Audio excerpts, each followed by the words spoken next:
7.3, 7A. Listening.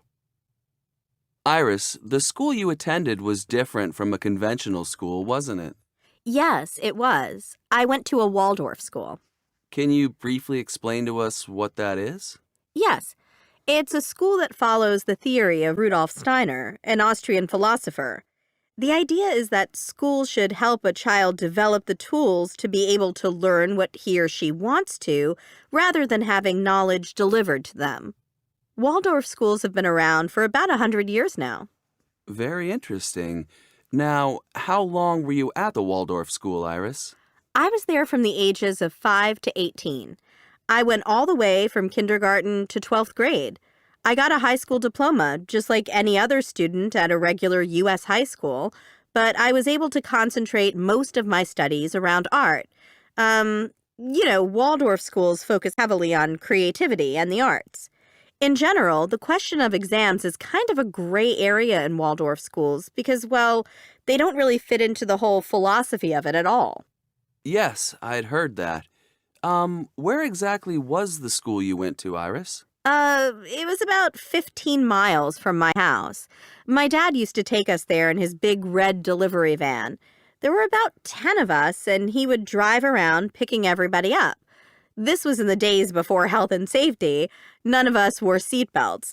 In fact, there weren't any seats in the back of the van, so everybody just piled in and sat on the floor. Oh, driving with my dad to school was a lot of fun.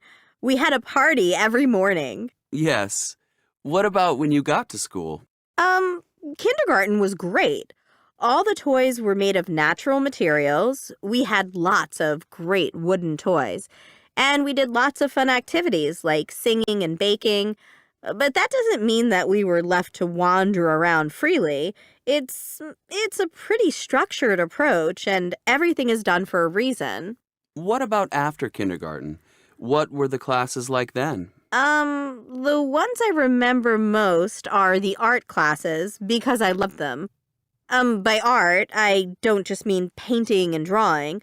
We did things like woodwork and metalwork and lots of crafty stuff like sewing and weaving.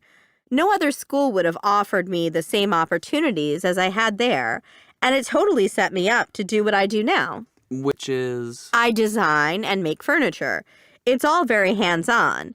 At college, I studied ceramics. I earned a BA from Alfred University in upstate New York, and then an MFA at the Stamps School of Art and Design at the University of Michigan.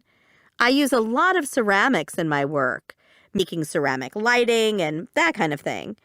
Actually, all of my peer group ended up doing something creative with their lives. Some went into music and acting. That's the kind of thing a Waldorf education prepares you for. Iris, you have children of your own now. Are you planning on sending them to a Waldorf school? Probably not, no. Although it very much depends on them. The twins are only 2 months old, so I still don't know how their personalities will develop. If I see that one of them is artistic, or that one would benefit from smaller classes, then I might consider it. But in general, I'd rather my kids grew up in the real world. It sounds as if you have some regrets about your education, Iris. I'm not sure regrets would be the right word, because a Waldorf education wasn't the wrong thing for me. I loved it until I was about 12, when I began to realize that I was living in kind of a bubble, and I started to rebel against that. I also wish I could have had more of an academic input in the later years. That would have opened a lot more doors for me. Iris, it's been really interesting talking to you. Thank you so much for your time. No problem.